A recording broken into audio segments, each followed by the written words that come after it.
ஜெய் சாய்ராம். ஜெய் குரு தேவதத்தா. குரு பிரம்மா குரு விஷ்ணு குரு தேவோ மகேஸ்வரகா. குரு சாட்சாத் பரபிரம்மா தஸ்மை ஸ்ரீ குருவே நமகா. ஸ்ரீ தத்தாத்ரேய சரித்திரம் 2ஆம் நாள் பாராயணம். ஓம் தத்தாத்ரேயாய வித்மகே யோகீஸ்வராய தீமகி தன்னோ தத்த பிரசோதயாத். ஸ்ரீ தத்தாத்ரேயர் யார்? யதுகுல மன்னனின் சந்தேகம். இப்படியாக பல்வேறு சின்னங்களை கொண்டிருந்த ஸ்ரீ தத்தாத்ரேயர் தான் யார், தன்னுடைய குரு யார் என்பதை ஒரு மன்னனுக்கு விளக்கியதாக ஸ்ரீமத் பாகவத புராணத்தில் கூறப்படும் கதை சுவையானது. அதுவே இந்த கதை. குழந்தை பருவத்தை கடந்து வாலிப பருவத்தை எட்டிய ஸ்ரீ தத்தாத்ரேயர் வீட்டை விட்டு வெளியேறி சுதந்திரமாக காடுகள் மலைகள் என அங்கும் இங்கும் பல்வேறு இடங்களிலும் சுற்றி அலையலானார். பார்ப்பதற்கே விசித்திரமாகவும் ஒழுக்கமற்றவர் போலும் தோன்றிய அவர் பல நேரங்களில் நிர்வாணமாக காணப்பட்டார். வெளி தோற்றத்திற்கும் ஆத்மாவிற்கும் சம்பந்தம் இல்லை என்று உணர்த்தும் விதமாக அவருடைய செயல்பாடுகள் இருந்தன. தன்னை நாடி வருபவர்கள் இந்த உலக வாழ்க்கை ஒரு மாயை என்பதை புரிந்து கொள்ளும் அளவிற்கு மனப்பக்குவம் பெற்றவர்களா என்று நன்கு சோதித்த பின்னரே அவர்களை சீடர்களாக ஏற்றுக்கொள்வார். இதை நன்கு புரிந்து வைத்திருந்த பல ரிஷிகளும் முனிவர்களும் அவரிடம் தீட்சை பெற அவரை தேடி அலைந்தனர். அவர் ஒரு யோக புருஷர் என்பதை முற்றிலுமாக அவர்கள் உணர்ந்திருந்தனர். அப்படிப்பட்ட ஒரு பின்னணியில் வாழ்ந்து கொண்டிருந்த அவர் இருந்த இடம் கிருஷ்ண பரமாத்மா அவதரித்த காலத்துக்கு முற்பட்ட காலத்தில் ஆட்சியில் இருந்த யதுகுல மன்னன் ஒருவனின் ஆதிக்கத்தில் இருந்தது.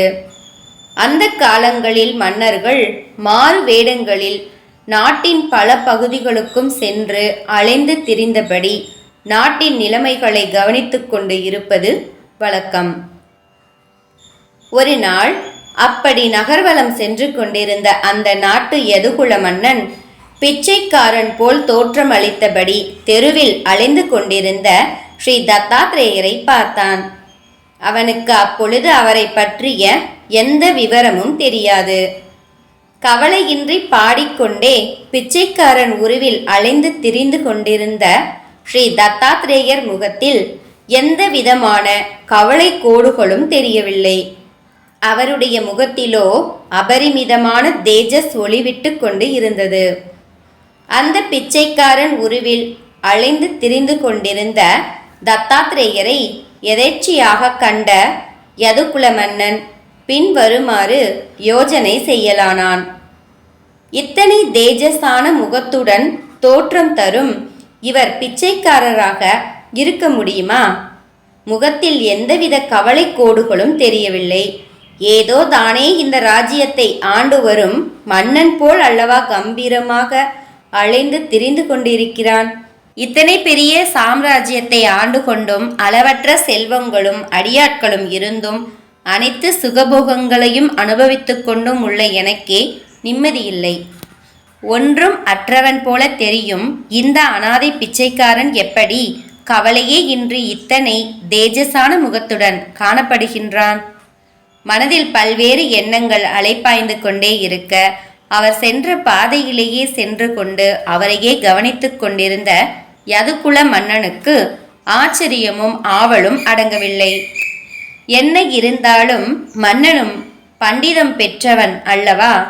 அவரை பற்றி ஒன்றுமே தெரிந்திராத நிலையில் தன்னுடைய ஆவலை அடக்க முடியாமல் அவரிடமே சென்று கேட்டுவிடலாம் என எண்ணியபடி பிச்சைக்காரன் உருவில் இருந்த தத்தாத்ரேயரிடம் சென்று பணிவோடு கேட்டான். அன்பனே, உங்கள் முகத்தில் உள்ள தேஜஸை பார்த்தால் நீங்கள் நிச்சயமாக பிச்சைக்காரராக இருக்க முடியாது என என் உள்மனம் கூறுகிறது. நீங்கள் ஏதோ ஒரு சந்நியாசி அல்லது முனிவராகத்தான் இருக்க வேண்டும் என்றும் என் மனம் நினைக்கிறது. நீங்கள் உண்மையிலேயே யார் என்பதை இந்நாட்டின் அரசனான நான் தெரிந்து கொள்ளலாமா? பிச்சைக்காரன் உருவில் இருந்த ஸ்ரீ தத்தாத்ரேயர் கூறினார். மன்னா, காடு மேடுகளிலும் மலை பிரதேசங்களிலும் தெருவிலும் சுற்றி அலையும் பிச்சைக்கார பரதேசி எனக்கும் வணங்கத்தக்க மாபெரும் சாதுக்களுக்கும் சந்நியாசிகளுக்கும் என்னப்பா சம்பந்தம்? இந்த சாதாரண பிச்சைக்காரனை போய் அத்தனை பெரிய மகான்களோடு ஏன் ஒப்பிடுகிறாய்? அவர் கூறிய பதிலால் மன்னனின் சந்தேகம் இன்னமும் வலுத்தது. பிச்சைக்காரன் உருவில் உள்ள இந்த மனிதன் ஒரு மன்னன் என்று என்னை கண்டு வணங்கவும் இல்லை, பயப்படவும் இல்லை. ஏதோ ஒரு நண்பனுடன் பேசுவது போல் அல்லவா சர்வ சாதாரணமாக பதில் தருகிறார். இல்லை, இவர் நிச்சயமாக பிச்சைக்காரனாக இருக்க முடியாது. ஏனெனில் இவர் பதில் கூறும் பொழுது கூட பயமின்றி சாதாரணமாக அல்லவா கூறுகிறார். என்னிடம் எதையோ மறைக்கிறார் என்று எண்ணி தன்னுடைய ஆவலை அடக்க முடியாமல், இல்லை அன்பரே, உங்களை பற்றி எதையோ நீங்கள் மறைக்கின்றீர்கள் என்று என் மனம் மீண்டும் மீண்டும் கூறுகிறது. ஆனால் அதற்கான காரணம் மட்டும் புரியவில்லை. தயவு செய்து உங்களை பற்றி எனக்குள்ள ஐயத்தை போக்குவீர்களா என்று மன்னன் தத்தாத்ரேயரிடம் மீண்டும் கேட்டார். அதற்கு ஸ்ரீ தத்தாத்ரேயர் முகத்தில் எந்த விதமான சலனமும் இல்லை. என்னப்பா, உன் ஐயத்திற்கு நான் என்ன விளக்கம் அளிக்க முடியும்? நீயோ இந்த தேசத்தையே ஆள்கிறாய். உனக்கு தெரியாத விஷயம் எனக்கு எப்படி தெரிந்திருக்க முடியும் என்றார் தத்தாத்ரேயர். மன்னனுக்கு இப்பொழுது புரிந்துவிட்டது. விசித்திரமாகவும் ஒழுக்கமற்றவர் போலவும் தோன்றும் இவர் நிச்சயமாக பிச்சைக்காரர் அல்ல, வேடம் போடுகின்றார். தான் யார் என்று கூறிக்கொள்ள விரும்பாத இவர் ஒரு மகா யோக புருஷராகவே இருக்க வேண்டும். ஏனெனில் இவர் பார்வையில் அகம்பாவம் தெரியவில்லை, முகத்தில் ஆணவமும் இல்லை. மாறாக பேச்சில் அன்பு ஒழுக அச்சமற்றவராக தன்னை மறைத்து கொள்ளும் விதமாக அடக்கமாக பதில் தருகின்றார் என்று எண்ணியவாறே மீண்டும் பணிவோடு கேட்டான். சுவாமி, என்னை போன்ற அரசர்களிடம் இல்லாதது இல்லை என்ற அளவில் என்னிடமும் வயிற்றுக்கும் வாழ்க்கைக்கும் தேவையான உலக பொருட்கள் அனைத்தும் உள்ளன. பெரிய தேசத்தை ஆள்கின்றேன். இட்ட பணியையும் செய்ய 1000 பேர் காத்து கிடக்கின்றனர். ஆனால் அத்தனை சுகபோகங்கள் இருந்தும் நிம்மதியோ மன அமைதியோ இன்றி அதற்கு விடிமோட்சம் வேண்டும் என மகான்களையும் ஞானிகளையும் தேடி அலைகின்றேன். ஆனால் உங்களால் எந்தவித அச்சமும் இன்றி ஆசையும் இன்றி உலக பற்றும் இன்றி எப்படி அன்பரே இத்தனை சுதந்திரமாக திரிய முடிகின்றது? தயவு செய்து முதலில் என் வணக்கத்தை ஏற்றுக்கொண்டு பிச்சைக்காரர் தோற்றத்தில் காட்சி தரும் நீங்கள் உண்மையிலேயே யார்? உங்களுடைய குரு யார் என்று இந்த எளியவனுக்கு விளக்க வேண்டும் என்பதே என் பிரார்த்தனை என்றார் மன்னன். என்னை தடுத்து நிறுத்தி என்னுடைய நேரத்தை வீணடிக்காதே என்று அந்த மன்னனை தள்ளிவிட்டார் ஸ்ரீதத்தர். அவர் அசைவதாக இல்லை.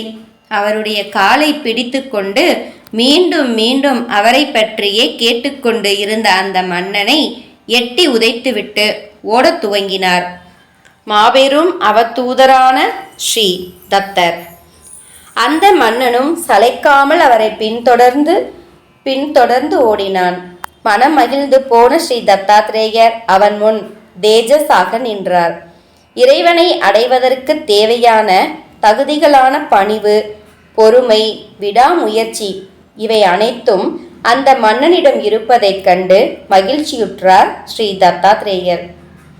அந்த மன்னன் ஒழுக்கமிக்கவன், சாது சந்நியாசிகளை மதித்து நடப்பவன், நல்லவன் என்றாலும் நான் என்கின்ற அகங்காரம் அழிந்து பணிவு ஒருவனுக்கு வரவில்லை எனில் இறைவனிடம் நெருங்க முடியாது.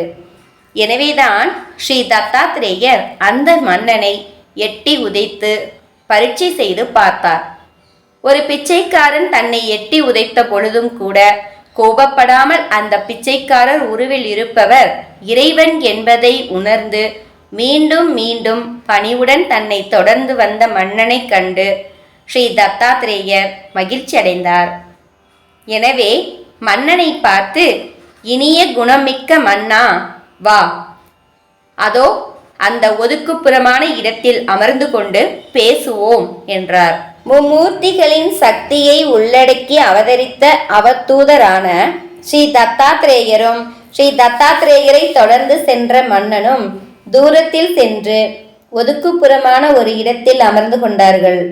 பின் அமைதியான சூழ்நிலையில் ஸ்ரீ தத்தாத்ரேயர் ஒரு உபதேசம் போல அந்த மன்னனுக்கு கூறலானார்.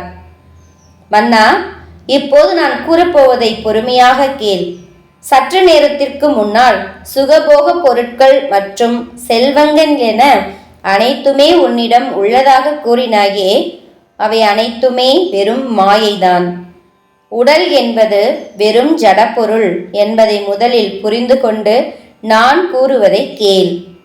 உன்னிடம் உள்ள ஜடங்களான வெளிப்பொருளை மட்டும் வைத்துக்கொண்டு உன்னை என்னுடன் சம்பந்தப்படுத்தி பார்க்கின்றாய். நானோ நானாகவே இருப்பவன். என்னை சுற்றி உள்ள ஜடப்பொருட்களை சுட்டிக்காட்டி என்னை நான் பெருமைப்படுத்திக் கொள்ள விரும்பவில்லை. அந்த பொருட்கள் என்னிடம் இருந்தால் அவற்றுக்குள் தான் என்னால் பெருமையே தவிர அவற்றினால் எனக்கு பெருமை அல்ல என நினைப்பவன் நான். அதனால்தான் மன மகிழ்ச்சியோடு இப்படி திரிகின்றேன். நான் யார் என அறிய ஆவலோடு இருக்கின்றாய் அல்லவா? இப்பொழுது நான் கூறப்போகும் அனைத்தையும் கவனமாக முழு மனதை செலுத்தி கேள். அவற்றை எல்லாம் கேட்டபின் நீ என்னை முழுமையாக புரிந்து கொண்டு நான் யார் என்பதையும் தெளிவாக தெரிந்து கொள்வாய் என்று சொன்னார். அடடா, அற்புதமான ஒரு தத்துவத்தை என்ன சாதாரணமாக கூறுகின்றார். தன் மரமண்டையில் யாரோ சம்பட்டியால் அடித்ததை போல இருக்கின்றதே என நினைத்தான் மன்னன். ஸ்ரீ தத்தாத்திரேயர் கூறியதை உன்னிப்பாக கேட்கலானான். ஸ்ரீ தத்தாத்திரேயர் தொடர்ந்தார். இந்த உலகை படைத்துவிட்ட பரமாத்மன் பல்வேறு குணமுடைய ஜீவன்களையும் படைத்துவிட்டான். ஒற்றைக்கால் ஜீவன் முதல் பல கால் கைகளை கொண்ட ஜீவன்கள் என விதவிதமாக எத்தனை ஜீவன்களை படைத்தான். ஆனால் அத்தனை ஜீவன்களிலும் இல்லாத அந்தராத்மா என்ற ஒன்றை மனிதர்களிடம் மட்டுமே வைத்துவிட்டான். அவனுக்குள் மட்டும் ஆழ்ந்து யோசிக்கும் தன்மையையும் வைத்துள்ளான்.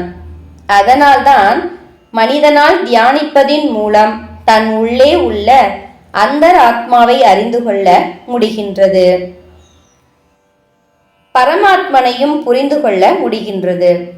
ஆனாலும் அதை அறிந்து கொள்ளவும் புரிந்து கொள்ளவும் முடியாமல் உள்ள உன்னை போன்றவர்கள் மற்ற ஞானிகளை தேடி அலைகிறார்கள். உள்ளுக்குள்ளே உள்ள அந்தராத்மாவும் அதை இயக்கும் சக்தியான எண்ணங்களையும் தவிர மற்ற அனைத்தும் சுதந்திரமான உன் ஆத்மாவை உன் உடலுக்குள் ஒளித்து வைத்து உள்ள ஜட பொருள்களாக சதை பிண்டமாக தசைகளுடன் கூடிய ஒரு தோற்றம் அளித்தபடி உள்ளது. நீ கூறியபடியே அந்த ஒரு உடல் படும் வேதனையையும் இல்லாத ஒன்றை தேடி இடமிடமாக ஓடி அலையும் மூடத்தனத்தையும் எண்ணிப்பார். ஒரு உடல் மேலும் மேலும் பல உடல்களை தேடி ஓடிக்கொண்ட வண்ணம் உள்ளது. மனைவி, குழந்தைகள், சந்ததிகள், சந்தானங்கள், சேவகர்கள் என அனைத்தும் கிடைத்தும் கூட போதும் என்ற மனம் வரவில்லை. இன்னமும் வேண்டும் என ஏங்கி ஏங்கி அலைவது ஏன்? பற்று, உலகப் பொருட்கள் மீது வைத்துவிட்ட அளவற்ற பற்று, அளவற்ற ஆசை. ஒவ்வொருவருக்குள்ளும் ஆழ்ந்து யோசிக்கும் தன்மை இருந்தும் அவைகளை பற்றி நினைத்து பார்க்க அவன் மனம் மறுப்பது ஏன்? இந்த உடலே ஒரு மாயை. இதற்கு அழிவு நிச்சயம் எனும் பொழுது இருப்பதை கொண்டு திருப்தி அடையாமல் இல்லாத ஒன்றை தேடி அலைந்த வண்ணம் எதற்காக நிம்மதியை இழந்து நிற்கிறோம் என ஒரு கணம் மனிதர்கள் யோசித்து பார்க்கிறார்களா என்றால் இல்லை என்றுதான் சொல்ல வேண்டும். இந்த உடலே ஒரு மாயை. இதற்கு அழிவு நிச்சயம் எனும் பொழுது இருப்பதை கொண்டு திருப்தி அடையாமல் இல்லாத ஒன்றை தேடி அலைந்த வண்ணம் எதற்காக நிம்மதியை இழந்து நிற்கிறோம் என ஒரு கணம் மனிதர்கள் யோசித்து பார்க்கிறார்களா என்றால் இல்லை என்றுதான் சொல்ல வேண்டும். ஸ்ரீ தத்தாத்ரேயரின் குருக்கள். சாதாரண துறவியான நான் யார் என்பதை தெரிந்து கொள்வது முக்கியம் அல்ல. அதைவிட முதலில் எனக்கு போதனை செய்த ஆசிரியர்கள் யார் என்று தெரிந்து கொள். எனக்கு ஆசிரியர்களாக இருந்தவர்கள் இந்த உலகில் இயற்கையோடு உலகெங்கும் பிணைந்து உள்ள 24 குருமார்கள். தான் கூறிக்கொண்டே இருந்ததை இடையிடையே நிறுத்தி நிதானமாக ஸ்ரீ தத்தாத்திரேயர் கூறிக்கொண்டே இருக்க தன்னை மறந்து அதை கேட்டபடி அவர் காலடியில் அமர்ந்திருந்தான் அந்த யதுகுல மன்னன். அவனை அறியாமலேயே அவன் மனதை மெல்ல மெல்ல ஆழ்ந்த அமைதி ஆக்கிரமிக்க துவங்கியது. ஸ்ரீ தத்தாத்திரேயர் தொடர்ந்தார். எவர் அந்த 24 குருமார்கள் என்று குழம்புகின்றாயா? கேள் மன்னா, கேள். என் குருமார்கள் பூமி, தண்ணீர், நெருப்பு, காற்று, சிலந்தி, பிங்களை என்ற வேசி, சந்திரன், சூரியன், ஆகாயம், கடல், நுரை, மலைப்பாம்பு, புறா, மீன், மான், யானை, குழந்தை, தேனீ, விட்டில் பூச்சி, தேன் சேகரிப்பவன், சிறு பறவை, அம்பு செய்பவன், பாம்பு, புழு, சிறுமி போன்றவர்களே. அவர்கள் ஒவ்வொருவரும் எனக்கு கற்றுத்தந்த பாடம் என்ன என்பதை நீ அறிந்தால் இன்னும் வியப்படைவாய்.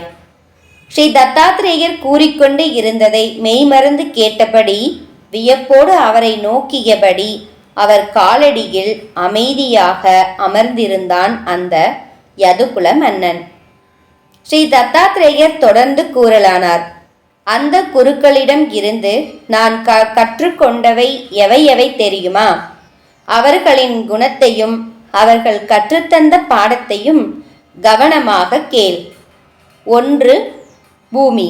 இந்த பூமி மீதுதான் இறைவனால் படைக்கப்பட்டு இயங்கிக் கொண்டிருக்கும் எத்தனை விதமான எண்ணங்கள், குணாதிசயங்கள், செயலாற்றல்களை கொண்ட மானிட மற்றும் பிற ஜீவராசிகள், மிருகங்கள் போன்ற அனைத்தும் வாழ்ந்து கொண்டு இருக்கின்றன.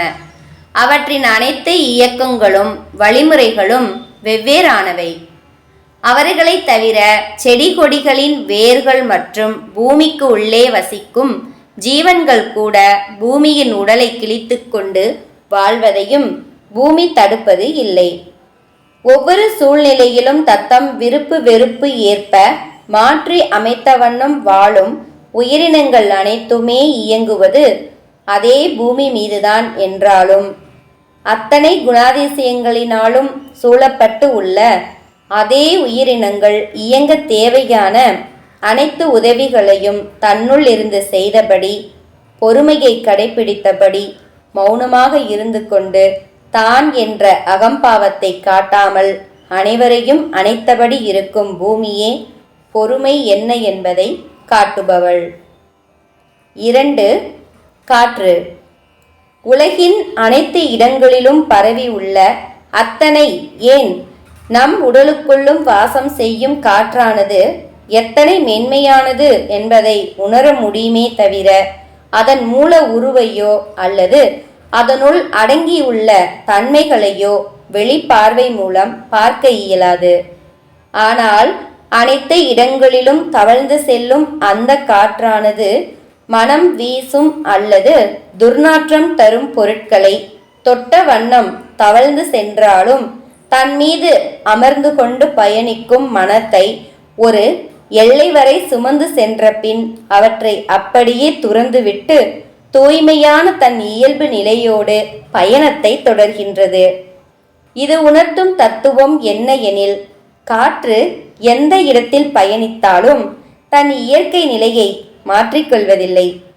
தன் மீது ஒட்டிக்கொண்டு தற்காலிகமாக பயணிக்கும் குணங்களினால் மாற்றமும் அடைவதும் இல்லை. அதை போலவேதான் வாழ்க்கையில் ஒருவர் பெறும் இன்ப துன்பங்கள் அனைத்துமே தற்காலிகமாக குடியுள்ள அந்த உடலுக்கே ஒழிய தனக்கல்ல என்று காற்றின் தனித்துவ தன்மையின் தத்துவத்தை வெளிப்படுத்திய வண்ணம் உடலுக்குள் மிதந்து கொண்டிருக்கும் ஆத்மாவை சுமந்து செல்லும் யோகி தான் எங்கு பயணித்தாலும் எங்கு தங்கி இருந்தாலும் எந்த நிலையிலும் தன்னை களங்கப்படுத்திக் கொள்ளாமல் தூய்மையான காற்றின் தத்துவத்தை வெளிப்படுத்தும் விதத்திலான வாழ்க்கையில் வாழ்ந்து கொண்டிருக்க வேண்டும். 3. ஆகாயம். காற்றைப் போலவே ஆரம்பமும் முடிவு இன்றி எல்லையும் தெரியாமல் உலகெங்கும் வியாபித்திருக்கும் ஆகாயமும் கண்களுக்கே தெரியாமல் அனைத்து இடத்திலும் படர்ந்திருக்கும் பரபிரம்மனின் நிலையை எடுத்துக்காட்டும் விதத்தில் அமைந்துள்ள ஒரு படைப்புதான். பரபிரம்மனின் தன்மையை கொண்ட ஆகாயமும் தன்மீதே ஊர்ந்து செல்லும் மேகங்கள், மின்னல், மழை மற்றும் இடி ஓசை போன்றவற்றினால் தன் உருவை எந்த விதத்திலும் மாற்றிக்கொள்ளாமல் அமைதியாக தானாகவே இருப்பதைப் போலவே எந்த சூழ்நிலையானாலும் பாதிக்கப்படாமல் ஒரு யோகி அமைதியோடு இருக்க வேண்டும் எனும் அற்புதமான தத்துவத்தை அல்லவா ஆகாயம் எடுத்துரைக்கின்றது. 4. தண்ணீர். இயற்கையான தண்ணீர் இனிமையானது, தூய்மையானது. தண்ணீர் இன்றி எந்த உயிரினத்தினாலும் வாழ முடியாது என்பதே உண்மை என்றாலும் அந்த தண்ணீருக்கு அகங்காரம் இல்லை, ஆணவமும் இல்லை. அதை எந்த விதத்திலும் அது வெளிப்படுத்துவதும் இல்லை. மானிடரை படைத்த இறைவன் எந்த விதமான எதிர்பார்ப்பும் இன்றி எப்படி தன்னிடம் சரணம் அடைந்தவரது மனதில் உள்ள அழுக்குகளை தானே நீக்குகின்றாரோ அதை போலவேதான் கடலிலும் குளத்திலும் ஏரிகளிலும் உள்ள தண்ணீரும் தன்னுள் வந்து விழும் அழுக்குகளை கால ஓட்டத்தில் தானே அகற்றிவிட்டு தூய்மை ஆகிவிடும் என்பதைப் போலவேதான் ஒரு யோகியும் தாமரை இலையில் பட்டும் படாமலும் இருக்கும் நீரை போல வாழ்ந்து கொண்டு தன்னிடம் வருபவர்களின் அதீத உலகப்பற்றையும் மன அழுக்குகளையும் நீக்கி ஆன்மீக தாக்கத்தை போக்கி அவர்களது வரவால் தன்னையும் மாசுபடுத்தி கொள்ளாமல் என்றும் தன் மனதை தூய்மையாக வைத்துக்கொண்டு இருக்க வேண்டும் என்னும் தத்துவத்தை தண்ணீர் அல்லவா வெளிப்படுத்துகின்றது. 5.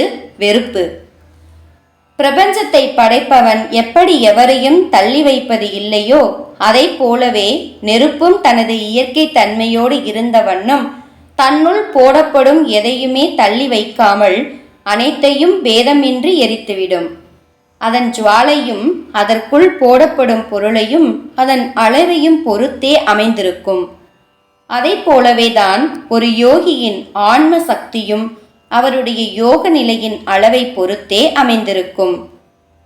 அனைத்தையும் ஒரே நிலையில் இருந்தவாறு நோக்கும் பக்குவத்துடன் இருந்தவாறு தன்னிடம் வந்தவர்களின் பாவங்களை களைந்து தன் தனித்தன்மையையும் இழக்காமல் இருக்க வேண்டும் என்பதை மட்டும் அல்ல, அனைவரையும் எப்படி ஒதுக்கி வைக்காமல் தன்னுள் அடக்கி கொண்டு விட வேண்டும் என்னும் இறைவனது தத்துவத்தையும் நெருப்பே வெளிப்படுத்துகின்றது. 6. சந்திரன். சந்திரனுக்கு தனித்தன்மையிலான ஒளி கிடையாது. அது சூரியனின் வெளிச்சத்தை தான் பிரதிபலிக்கிறது என்றாலும் சூரிய ஒளியின் மாற்றங்களினால் எந்த சூழ்நிலையிலும் சந்திரனின் உண்மையான உருவத்துக்கு எந்தவிதமான இழப்பும் ஏற்படுவது இல்லை. கர்ம வினைகளுக்கு ஏற்ப தோன்றும் தற்காலிக இன்பத் துன்பங்களைப் போலவே இயற்கை மாற்றங்களினால் ஏற்படும் வளர்ப்பிறை மற்றும் தேய்பிறைகளில் காணப்படும் சந்திரனின் மாறுபட்ட உருவங்களும் தற்காலிக மாய உருவங்களே அன்றி உண்மை நிலை அல்ல. அதை போலவேதான் வாழ்க்கையில் மாயையான வெளித்தோற்ற உடலின் செயல்களினால் அந்த உடலுக்குள் குடியுள்ள ஆத்மா எந்த நிலையிலும் எந்த மாறுதலையும் அடைவது இல்லை எனும் தத்துவத்தை வெளிப்படுத்துவது சந்திரன் அல்லவா. 7. சூரியன். சூரிய ஒளி இல்லையெனில் எந்த ஒரு உயிரினங்களும் உயிர் வாழ முடியாது.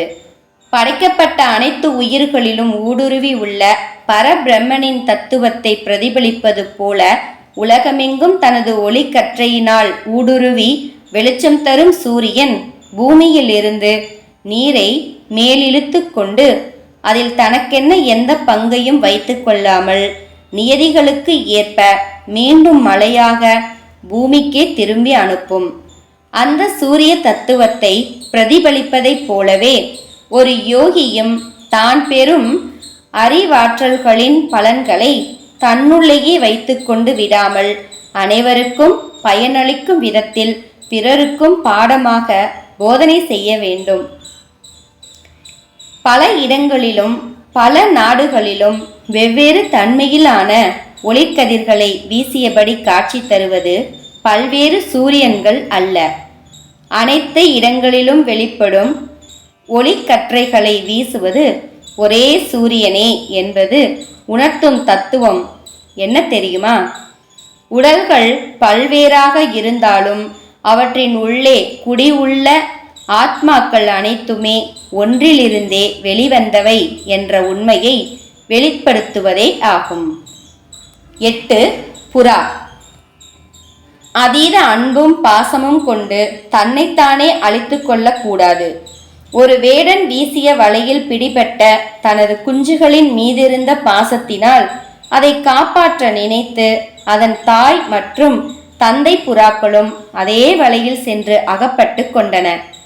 தனது குழந்தைகள் மீதுள்ள பாசத்தினால் குழந்தைகளின் தவறான நடத்தைகளை கண்டிக்காமல் ஆசா பாசங்களினால் கட்டுண்டு அவர்களை கண்மூடித்தனமாக தாங்கி நின்று தன் பிறவித்தன்மைகளையும் தனது குழந்தைகளின் பிறவித்தன்மையையும் அழித்து கொண்டிருக்கும் பெற்றோர்களின் நிலையை எடுத்து காட்டியதே அந்த புறாவின் நிலையும் அளவற்ற ஆசாபாசங்களும் உலகப்பற்றுமே அனைத்து துன்பங்களுக்கும் காரணம் என்பதை குழந்தை பாசத்தினால் வேடனின் வலையில் தானே சென்று சிக்கிக்கொண்ட புறாவின் கதையல்லவா உணர்த்துகின்றது. 9. மலைப்பாம்பு. மலைப்பாம்பின் இயற்கை குணம் என்ன என்றால், பிடித்தது பிடிக்காதது, பெரிய மற்றும் சிறிய இரை என்ற எந்தவிதமான பாகுபாடுகளையும் வைத்து கொள்ளாமல் பசித்த நேரத்தில் தனக்கு கிடைத்த இரையை மட்டும் உண்டுவிட்டு அடுத்த உணவு கிடைக்கும் வரை காத்து கொண்டு இருக்கும்.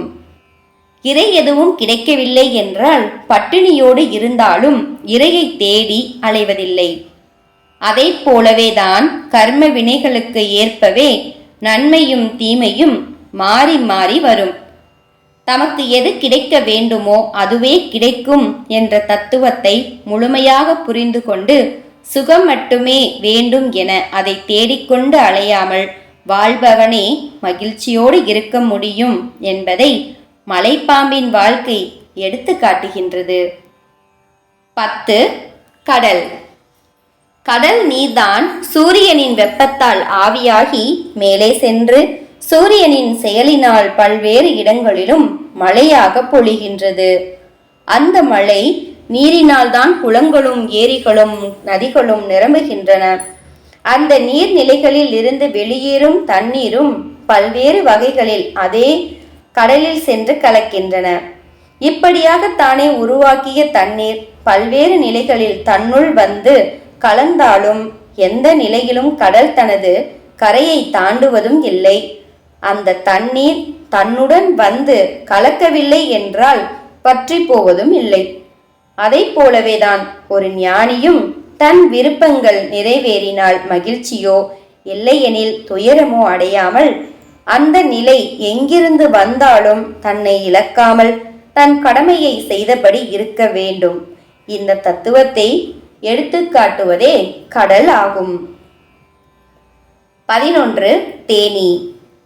நறுமணம் கொண்ட பூக்களோ இல்லை மனமற்ற காட்டு பூக்களோ எதுவாயினும் ஒரு தேனீ பல்வேறு இடங்களிலும் உள்ள பூக்களில் இருந்து அந்த மலர்களை சிதைக்காமல் அதில் உள்ள தேனை மட்டுமே உறிஞ்சி வந்து தனது கூட்டில் தேனை சேகரிக்கின்றது.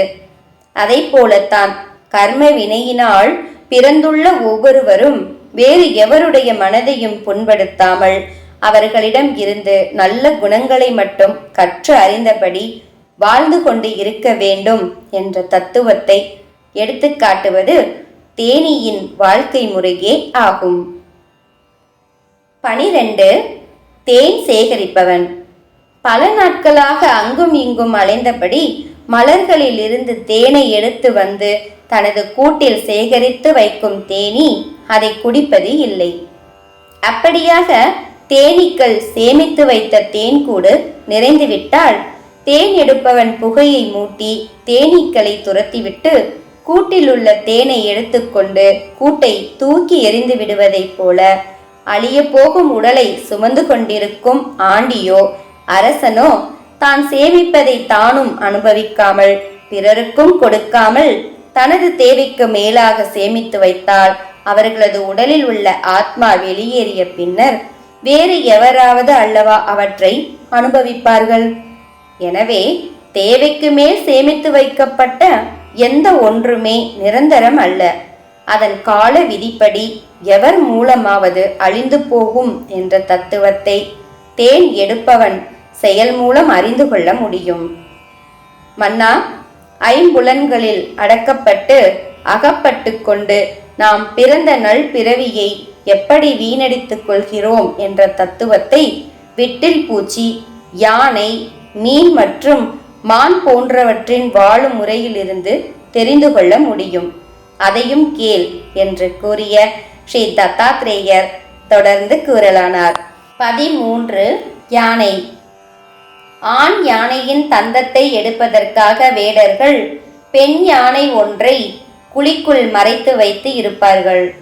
பெண் யானையின் மீதான மோகத்தில் அதை பிடிக்க வரும் ஆண் யானை அந்த குழிக்குள் விழுந்துவிடும் போது அதை எளிதில் பிடித்து விடுவார்கள்.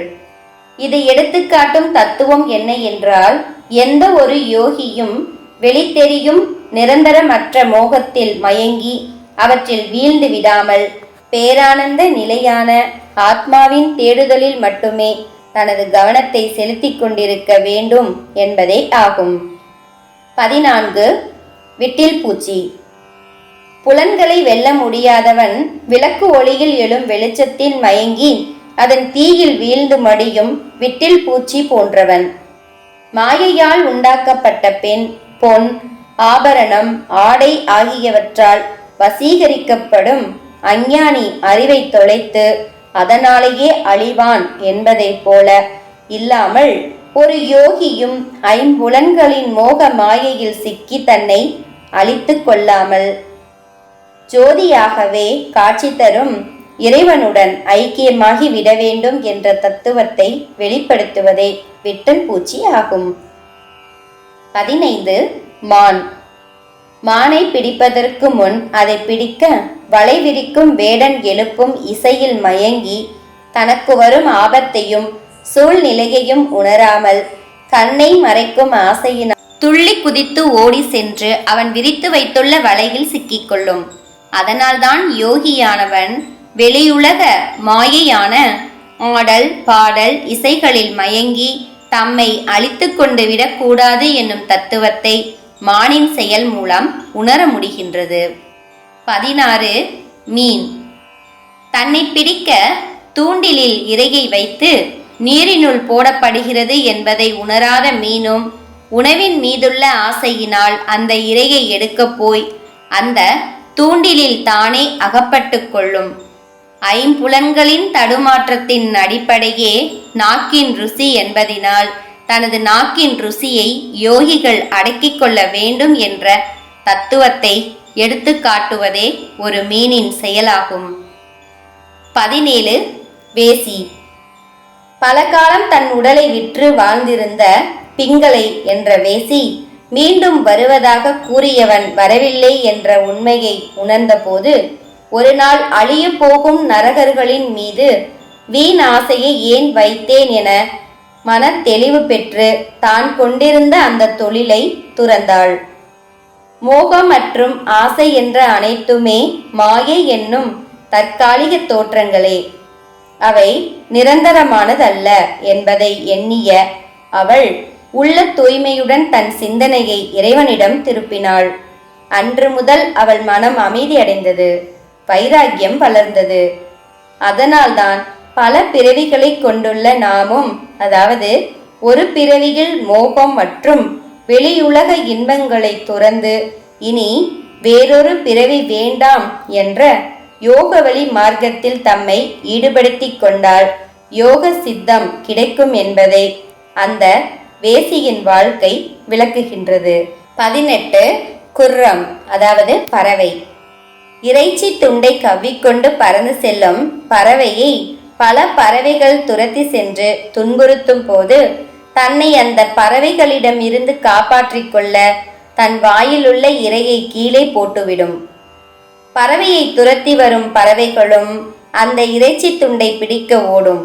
அது எடுத்துக்காட்டும் தத்துவம் என்ன என்றால், இன்பத் துன்பங்களின் சுழற்சியில் இருந்து விடுதலை பெற்று இறைவனின் காலடியில் ஐக்கியமாகிவிட வேண்டும் என்ற ஒரே எண்ணத்தோடு இருக்காமல், மாயையான செல்வங்களின் மீதான ஆசாபாசங்களையும் துறக்காமல் அளவிற்கு மீறியவற்றை சுமந்து சென்றால் துன்பமே நேரிடும். 19. குழந்தை. பிறந்து சில காலம் மௌன மொழியிலேயே தன்னுடைய தாயாருடன் தனது உணர்வுகளை பகிர்ந்து கொள்ளும் குழந்தை தன்னுடைய தாய் தனக்கு பாதுகாப்பாக இருப்பாள், தேவை அனைத்தையும் நிறைவேற்றுவாள் என்ற உள்ளுணர்வுடன் இருக்கும். அவளது அரவணைப்பில் வளர்ந்து வரும் குழந்தைக்கு அதுவாகவே சிந்திக்கும் நிலையை எட்டும் வரை அவளது துணை தேவையாக இருக்கும். அதை போலவேதான் ஒரு குருவின் வழிகாட்டுதலில் ஆன்மீக பயணத்தை தொடரும் போது மெல்ல மெல்ல ஒரு குழந்தை வளர்வதைப் போல யோக சித்தியும் ஞானமும் வளர்ந்து கொண்டே இருக்க, ஒரு கட்டத்தில் பரபிரமனே அனைத்தும் என்ற உண்மையை முழுமையாக புரிந்து கொள்ளும் ஞான நிலையை யோகியால் எட்ட முடியும் என்பதை எடுத்து காட்டுவதே குழந்தை என்னும் வடிவின் தத்துவமாகும். 20. சிறுமி. திருமணம் ஆகாத பெண் ஒருவள் நெல்லிலிருந்து அரிசியை பிரிக்க நெல்லை இடித்த போது அவளது கைகளில் போட்டிருந்த வளையல்கள் உரசி உரசி தேவையற்ற சப்தத்தை ஏற்படுத்தின. அதனால் அந்த சத்தத்தை நிறுத்த அவள் சில வளையல்களை அகற்றினாள். சத்தம் சிறிது குறைந்தாலும் அதற்கு பிறகும் சத்தம் நிற்காமல் தொடர்ந்தது. எனவே அவள் ஒரு வளையலை மட்டும் போட்டுக்கொண்டு மற்ற அனைத்து வளையல்களையும் அகற்றிவிட்டு நெல்லை இடிக்க துவங்க வளையல்கள் உரசும் சத்தமும் நின்றது, வேலையும் முடிந்தது. அதனால் மனதிலுள்ள தேவையற்ற அனைத்து எண்ணங்களையும் நீக்கிக் கொண்டு திடமான ஒரே எண்ணத்துடன் தனது இலக்கை நோக்கி பயணிக்கும் யோகியும் தனது இலக்கை அமைதியோடு அடைவான் என்னும் தத்துவத்தை திருமணம் ஆகாத பெண் போட்டிருந்த வளையல் சப்தம் மூலம் உணர்ந்து கொண்டேன். 21. ஆயுதம் செய்பவன். கூர்மையான ஆயுதத்தை செய்பவனை பார்த்தாயானால் எந்த நிலையிலும் அவன் தனது கவனத்தை சிதறவிடாமல் முழு கவனத்தையும் ஆயுதம் செய்வதிலேயே செலுத்தி அதை செய்து முடிப்பான். அதை போலவேதான் ஒரு யோகியும் ஒரு நிலைப்பட்ட திடமான எண்ணத்துடன் தியான நிலையில் தனது பயணத்தை தொடரும் போது ஆத்மன் என்னும் உண்மையை புரிந்து கொள்ளும் நிலையை உறுதியாக எட்ட முடியும் என்ற பாடத்தை ஆயுதம் செய்பவன் தருகிறான். 22. பாம்பு. ஒரு பாம்பானது தனது பாதுகாப்பை கருதி தனக்கென ஒரு இடத்தை வைத்து கொள்ளாமல் இங்கும் அங்கும் அலைந்து கொண்டு கரையான்கள் கட்டும் புற்றுகளில் வசித்து கொண்டு இருக்கும். அதை போலவேதான் ஒரு துறவியும் தற்காலிகமான வெற்று உடலுக்கு தேவை என ஒரு தனி வீட்டை வைத்திருக்காமல் அங்கும் இங்கும் கிடைத்த இடங்களில் இருந்தவாறு தனது ஆன்மீக பயணத்தை தொடர்ந்து கொண்டு இருக்க வேண்டும் என்ற தத்துவத்தை பாம்பே நமக்கு உணர்த்தியது. விளக்கம்.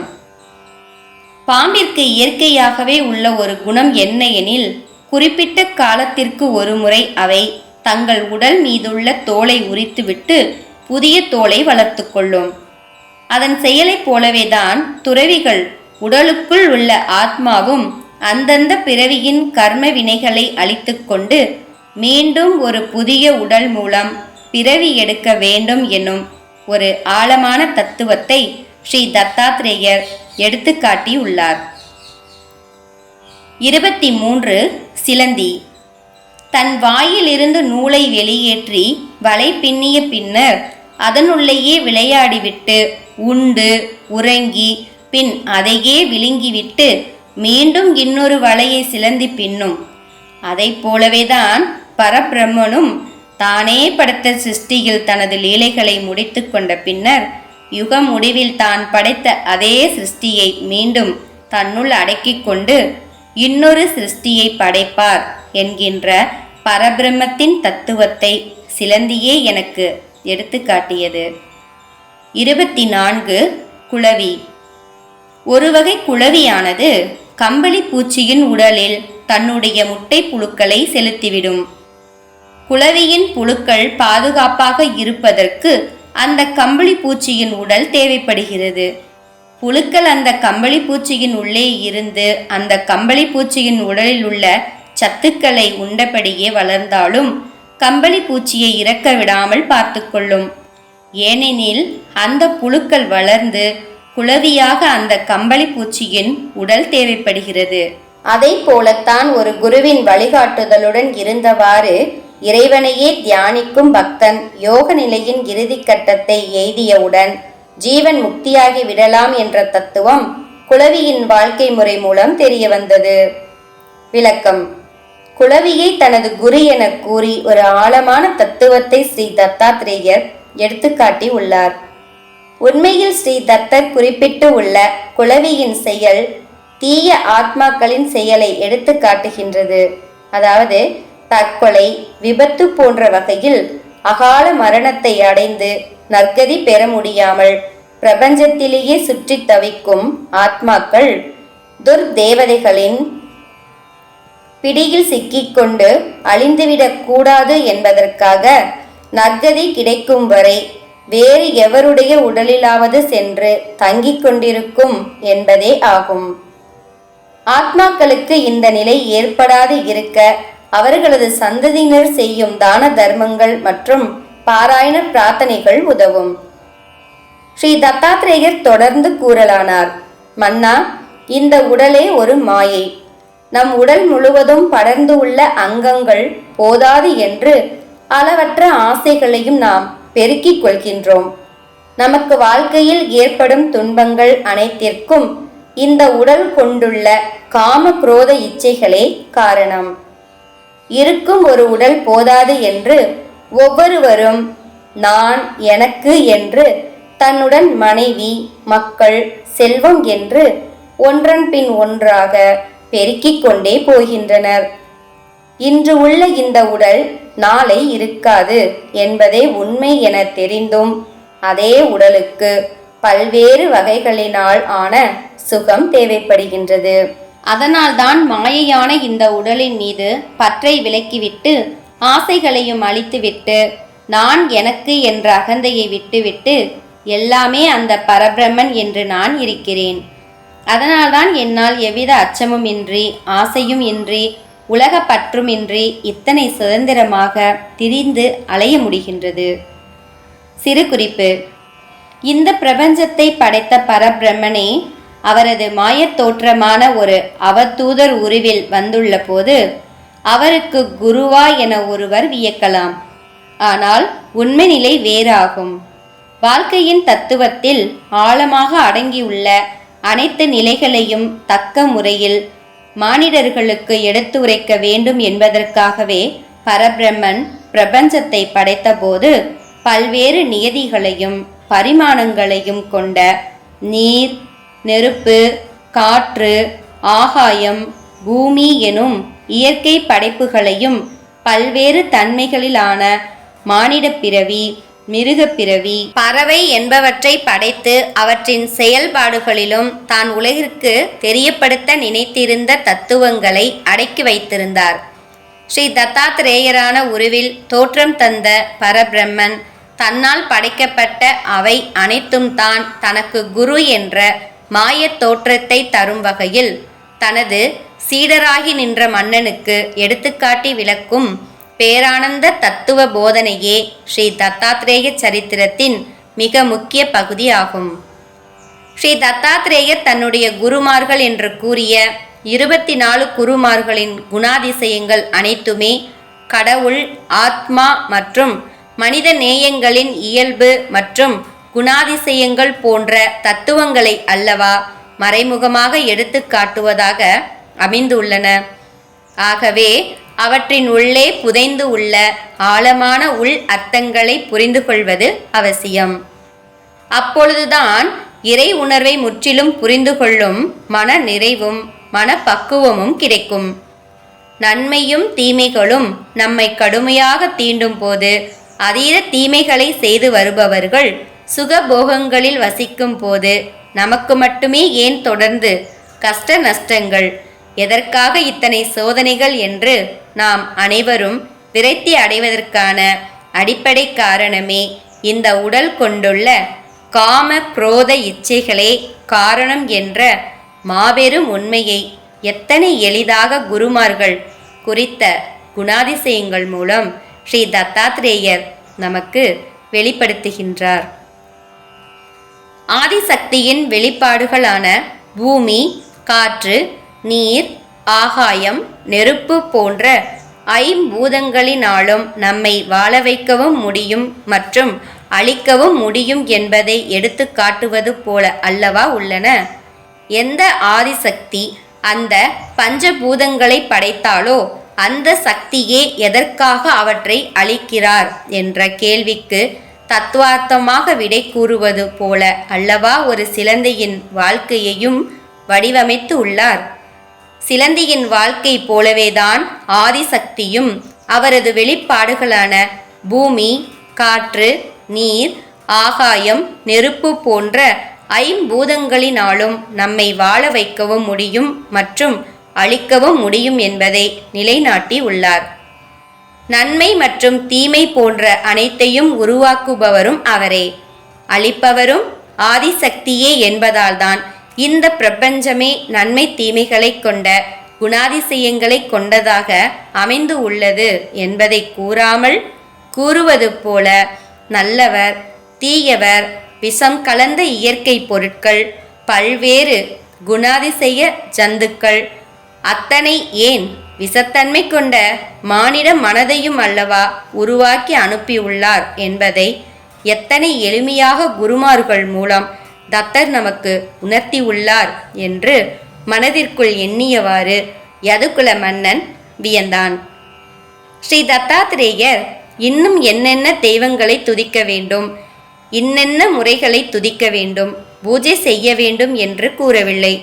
ஆனால் ஆத்மன் என்னும் ஆத்மாவுடன் தியான நிலையில் உன்னை இணைத்துக்கொள் என்றல்லவா கூறுகின்றார்.